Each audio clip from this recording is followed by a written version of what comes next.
அனைவருக்கும் வணக்கம். நம்முடைய கருத்தரங்கத்தை நம்ம இனிதே துவங்கலாம். கருத்தரங்கத்துடைய முதல் பேச்சாளராக நம்ம தான் பேசுகிறோம். பொதுவாக எல்லாத்துக்குமே ஒரு எண்ணங்கள் இருந்துக்கிட்டே இருக்கும். அதாவது வாழ்க்கையில் நம்ம நிறைய லாபங்களை சம்பாதிக்கணும். ஒரு வேலையை நம்ம செய்கிறோம் அப்படின்னா நம்ம அது என்ன காரணத்துக்காக செய்கிறோம்? 4 பணம் காசு சம்பாரித்து நம்மளுக்குன்னு ஒரு மிச்சம் பண்ணி அதை சேர்த்து வச்சு நம்மளுடைய குடும்பத்துடைய நல்ல விஷயங்களுக்கு அதை பயன்படுத்துறதுக்காக, திருமணம், குழந்தைகளுடைய வளர்ச்சி, படிப்பு, இதுக்காக நம்ம சேர்த்துறோம். ஆனால் இந்த காலச்சக்கரத்தில் முதல்ல 12 ராசிகள் இருக்குது. அந்த 12 ராசிகளை தான் சரம், ஸ்திரம், உபயம் அப்படின்னு 3 விதமாக நம்மளுக்கு பிரிச்சிருக்காங்க. அதாவது இந்த சரலக்கணம், ஸ்திரலக்கணம், உபய லக்கணம் அப்படின்னு 3 விதமான இந்த லக்கணங்களை பிரிச்சிருக்காங்க. அப்போ இந்த ஒவ்வொரு லக்கணத்திற்கும் சில இடங்கள் பாதகமாக வரும். அப்போ இப்போ பொதுவாக இந்த சரலக்கணம் அப்படிங்கக்கூடிய ஒரு லக்கணங்களுக்கு 11ஆம் இடம் தான் நம்ம பாதகஸ்தானம்னு நினைக்கிறோம். பொதுவாக 11ஆம் இடம்ங்கிறது எல்லாத்துக்குமே தெரியும். லாபஸ்தானமும் அங்கே தான் இருக்குது, பாதகஸ்தானமும் அங்கே தான் இருக்குது. அப்போ இந்த சரலக்கணம்னா முதல்ல நம்மளுக்கு என்ன அப்படிங்கிறது நம்மளுக்கு தெரியணும். சரலக்கணம்னா மேஷம், கடகம், துலாம், மகரம், இந்த லக்கணத்துக்கு பேர் எல்லாமே சரலக்கணம்னு பேர். அப்போ இந்த சரலக்கணத்திற்கு 11ஆம் இடம் என்று சொல்லக்கூடிய இந்த இடம்தான் ஒருத்தருக்கு லாபத்தையும் கொடுக்கும், பாதகத்தையுமே கொடுக்கும். இந்த சரலக்கணம் என்று சொல்லக்கூடிய இந்த மேஷம், கடகம், துலாம், மகரம், இந்த லக்கணத்திற்காரர்களுக்கு லாபாதிபதியே பாதகாதிபதியாகவும் வருவார். அப்போ இந்த சரலக்கணத்திற்கு லாபாதிபதியாகவும் வரக்கூடியவர், பாதகாதிபதியாகவும் வரக்கூடியவங்க பூராமே இந்த 11ஆம் இடம் தான். அப்போ இந்த 11ஆம் இடத்தை நம்ம சாதகமாக்குறது எப்படி? பாதகமாக்குறதுங்கிறது ஆட்டோமேட்டிக்காக பாதகமாகிக்கும். ஆனால் அந்த லாபத்தை நம்ம அதிகமாக உருவாக்கணும். அப்போ இந்த லாபஸ்தானத்தை, இந்த பாதகாதிபதியாக இருக்கக்கூடிய ஸ்தானத்தை நம்ம லாபமாக்கணும். அது எப்படி அப்படிங்கக்கூடிய ஒரு பதிவு. அதே மாதிரி ஸ்திரலக்கணம். ஸ்திரலக்கணம் அப்படிங்கிறது நம்மளுக்கு தெரியும். 2, 5, 8, 11, அதாவது 2வது ராசியான ரிஷபம், 5ங்கிறது சிம்மம், 8ங்கிறது விருச்சிகம், 11ங்கிறது கும்பம். இந்த ராசிகளுக்கு எல்லாமே பார்த்தீங்க அப்படின்னா ஸ்திரத்துக்கு 9ஆம் இடம் நம்ம பாதகாதிபதின்னு சொல்லுவோம். அப்படி இந்த பாதகாதிபதியை, அதாவது 9ஆம் இடங்கிறது பாக்கியஸ்தானம், இந்த பாக்கியஸ்தானமே இந்த ஸ்திரலக்கணத்திற்கு பாதகாதிபதியாகவும் வர்றார். அப்போ பாதகத்தை நம்ம எப்படி நம்மளுக்கு பாக்கியமாக மாற்றுறது அப்படிங்கக்கூடிய ஒரு அழகான பதிவை தான் இப்போ நம்ம பார்க்க போகிறோம். அதே மாதிரி பார்த்திங்கன்னா உபயலக்கணம். உபயலக்கணங்கிறது இந்த காலச்சக்கரத்தில் 3, 6, 9, 12ங்கக்கூடிய மிதுனம், அதே மாதிரி கன்னி, அதே மாதிரி தனுசு, இந்த மீனம், இந்த லக்கணங்கள் எல்லாமே நம்ம உபயலக்கணங்கிறோம். இந்த உபயலக்கணத்திற்கு 7ஆம் இடத்தை தான் நம்ம பாதகங்கிறோம். அதாவது கலஸ்திரஸ்தானாதிபதியே உங்களுக்கு பாதகமாக வருது. இதை நம்ம எப்படி சாதகமாக மாற்றுறோம்? இது இன்றைக்கி எல்லாத்துக்கும் ரொம்ப தெரிய வேண்டிய விஷயம். இது நம்ம ஒரு நடைமுறையில் கிட்டத்தட்ட ஒரு 1.5 வருஷமாக நான் நிறைய இந்த விஷயத்தை கொஞ்சம் ஃபாலோ பண்ணிக்கிட்டே இருந்தேன்.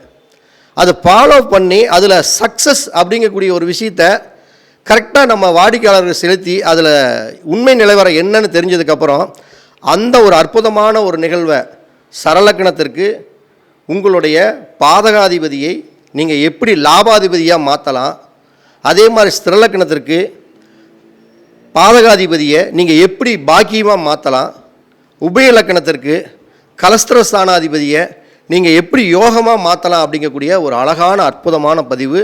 இந்த பதிவு அனைவருக்குமே ஒரு கண்டிப்பாக பயன்படும். இப்போ நம்ம முதல்ல சரலக்கணத்துக்கு எடுத்துக்குவோம். சரலக்கணம் அப்படிங்கிறது மேஷம், கடகம், துலாம், மகரம், இந்த இடத்துக்கு 11ஆம் இடம் எப்பயுமே பாதகம். அப்போ காலச்சக்கரத்தில் ஒருத்தருக்கு லாபஸ்தானம் அப்படின்னாவே அது 11ஆம் இடம்தான். பொதுவாக சரலக்கணம்னாவே கொஞ்சம் சலனம் உள்ள லக்கணம். சலனம்னா என்னென்னா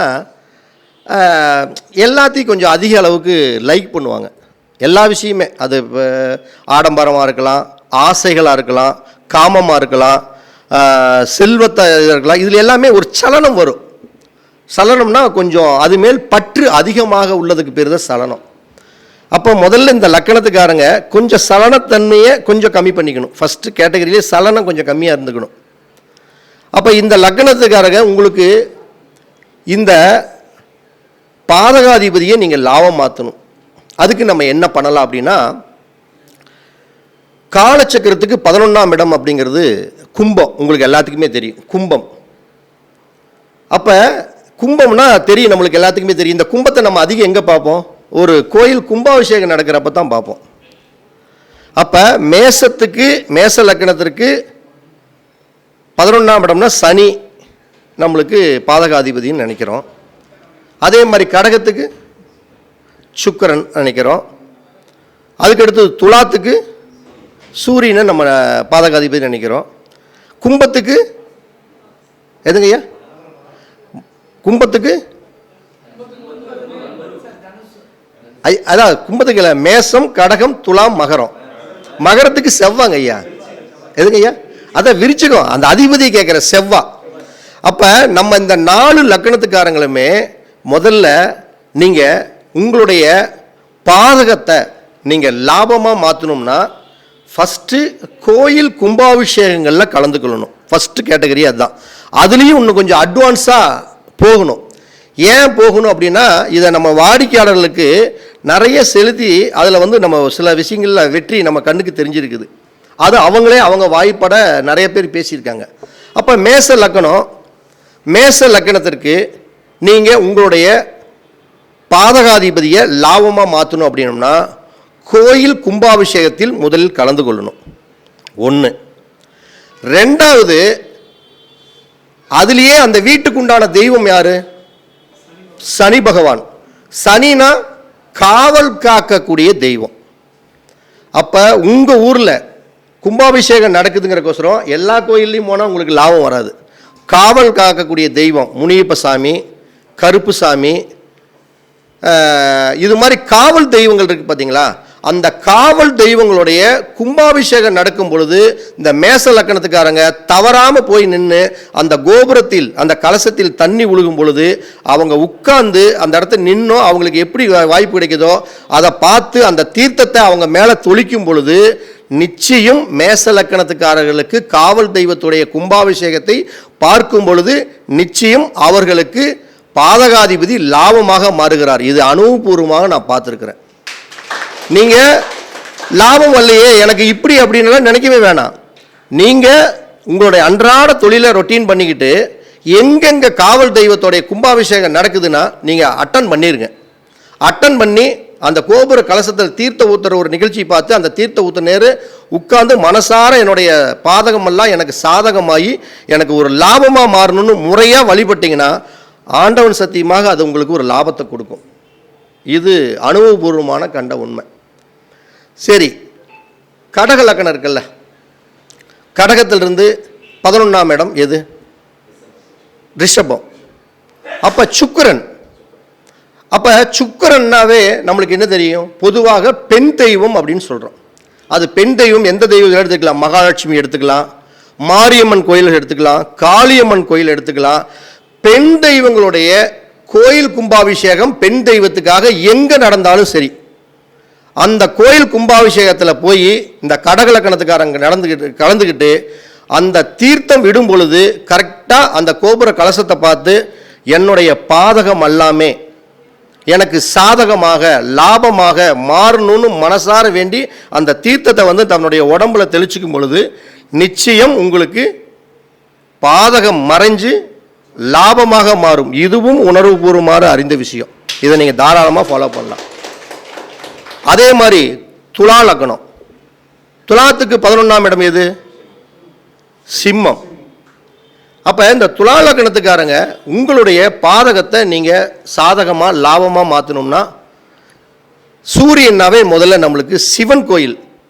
நீங்கள் சிவன் கோயில் கும்பாபிஷேகம் அது எந்த ஊரில் நடந்தாலும் சரி, எங்கே நடந்தாலும் சரி, அந்த சிவன் கோயில் கும்பாபிஷேகத்தில் கலந்து அந்த கோபுர கலசத்தை பார்த்து கோபுர கலசத்தில் தீர்த்தம் விடும் பொழுது உங்கள் மனசில் என்னுடைய பாதகங்கள் தீர்ந்து எனக்கு சாதகமாக மாறணும், லாபமாக மாறணும் அப்படின்னு நீங்கள் என்ன கோரிக்கையை வச்சு வேண்டி அந்த தீர்த்தத்தை தெளித்து உடம்புல வரும் பொழுது உங்களுக்கு நிச்சயமாக பாதகம் வேலை செய்யாது, அது லாபமாக மாறும். இதுவும் அனுபவபூர்வமான கண்ட உண்மை. அதே மாதிரி மகர லக்னம், மகர லக்னத்துக்கு செவ்வாய் தான் நம்மளுக்கு பாதகாதிபதியாக வர்றாரு. அப்போ எப்படியோ ஒன்று நம்மளுக்கு லாபஸ்தானமே பாதகஸ்தானமாக வர்றனால அதை நம்ம சாதகமாக மாற்றணும், லாபமாக மாற்றணும்னா முருகன் கோயில் கும்பாபிஷேகம் எங்கே நடந்தாலும் சரிங்க, உள்ளூரில் ஒரு சின்ன கோயில் நடந்தாலும் சரி, இல்லை பெரிய லெவலில் நடந்தாலும் சரி, எந்த ஊரில் முருகன் கோயில் கும்பாபிஷேகம் நடந்தாலும் சரி, அந்த கும்பாபிஷேகத்தில் நடந்துக்கிட்டு மகர லக்கணத்துக்காரங்க அந்த கோபுர கலசத்தை தீர்த்தம் விடும் பொழுது கரெக்டாக மனசார வேண்டி நீங்கள் ஹோமம் நடத்துகிறப்ப போலினாலும் பரவாயில்ல, கரெக்டாக அந்த கும்பாபிஷேகத்துக்கு தீர்த்தம் விடுற நேரத்துக்கு கரெக்டாக அந்த கோபுர கலசத்தை பார்த்து நீங்கள் கரெக்டாக வழிபட்டு உங்களுடைய பிரச்சனைகள் தீர்ந்து எனக்கு பாதகமாக இருக்கிறதெல்லாம் சாதகமாக மாறணும்னு மனசார வேண்டுனீங்கன்னா நிச்சயம் கண்டிப்பாக நீங்கள் மிகப்பெரிய அளவுக்கு சக்ஸஸ் அடைவீங்க. அதில் மாற்றமே இல்லை. நீங்கள் இதை நான் அனுபவபூர்வமாக பார்த்த உண்மை. நீங்கள் தாராளமாக இதை பயன்படுத்தலாம். அப்போ இந்த மேசம், கடகம், துலாம், மகரம் இந்த லக்னத்துக்காரங்களாம் நான் சொன்னக்கூடிய கோயிலில் உங்களோட அன்றாட ரொட்டீன் வேலையை செஞ்சுக்கிட்டு இந்த கோபுர கலசம் கரெக்டாக நான் என்ன தெய்வத்தை சொன்னனோ அந்த தெய்வத்துடைய கோபுர கலச தீர்த்தம் முழுகும் பொழுது உங்களுடைய கோரிக்கைகள் வச்சிங்கன்னா உங்களுடைய பாதகம் சாதகமாக மாறும். இதில் எந்த மாற்று கருத்தும் இல்லை. அதே மாதிரி இந்த மேசம் சரலக்கணம்னு சொல்கிறோம் பார்த்தீங்களா, அவங்க எக்காரணத்துக்கு கொண்டும் நீங்கள் லாபம் அடையணும், பாதகம் எல்லாமே உங்களுக்கு சாதகம் ஆகணும்னா இந்த லக்கணத்துக்காரங்க எக்காரணத்துக்கு கொண்டும் தலையில் மட்டும் கிரீடம் வச்சுக்கிறதுக்கு யார் அலோடு பண்ணாலும் விட்டுறாதீங்க. கிரீடம்னா தலைக்கு இது கட்டுவாங்கல்ல, ஒரு கோயில் கும்பாபிஷேகம்னா துண்டு பரிவட்டம்னு சொல்லுவாங்க. பரிவட்டம் கட்டுறத இந்த சரலக்கணத்துக்காரங்க பரிவட்டத்தை தலையில் கட்டினீங்கன்னாவே அது லாபம், அது உங்களுக்கு சாதகமாக போயிடும். பாதகாதிபதி வேலை செய்ய ஆரம்பிச்சிடுவான். இந்த சரலக்கணத்துக்காரங்க பரிவட்டம் என்னைக்கு கட்டினாலுமே நீங்கள் சாதகமாக இல்லாமல் பாதகம் வேலை செய்ய ஆரம்பிச்சிடும். அதை நீங்கள் பரிவட்டம் கட்டக்கூடாது. அதே மாதிரி குடத்தை கொடுத்து பரிவட்டத்தை தலையில் வச்சுக்கிட்டு வாங்க அப்படிம்பாங்க. இதை கண்டிப்பாக செய்யக்கூடாது. செஞ்சாங்கன்னா அத்தோடு அவன் தொலைஞ்சான் அப்படின்னு நீங்கள் கேரண்டியாக நான் அடிச்சே சொல்லுவேன், முடிஞ்சிருவாங்க. அதுக்கு மேலே அவங்களுடைய வளர்ச்சி எந்த தசாபுத்தி வந்தாலும் வளர்ச்சி பின்னோக்கி தான் போகும். அப்போ இவங்களுக்கு ஒரு பாதுகாப்பு அரண் வேணும். அப்போ இந்த சரலக்கணத்துக்காரங்க மழை வந்தாலும் சரி, வெயில் அடித்தாலும் சரி, எப்படி இருந்தாலும் சரி, உங்களுக்கு ஒரு பாதுகாப்பு அரண்கிறது தலைக்கு மேலே நம்ம என்ன பிடிச்சிட்டு போவோம், கொடையை பிடிச்சிட்டு போவோம். இந்த லக்கணத்துக்காரங்க நீ எங்கே போனாலும் சரி ஒரு பேக்கில் ஒரு கொடையை ஒன்று வாங்கி கண்டிப்பாக வச்சுக்கோங்க. மழை பெஞ்சாலும் சரி, பெய்யலினாலும் சரி, வெயில் அடித்தாலும் சரி, அடியினாலும் ஒரு பேக்குள்ள ஒரு கொடையை எப்பயுமே பாதுகாப்பாரன்னா நீங்கள் கொடையை ஒன்று வச்சுருந்தீங்கன்னா மிகப்பெரிய ஒரு லாபம், அதிர்ஷ்டம் இந்த சரலக்கணத்துக்கு கிடைச்சே தீரும்.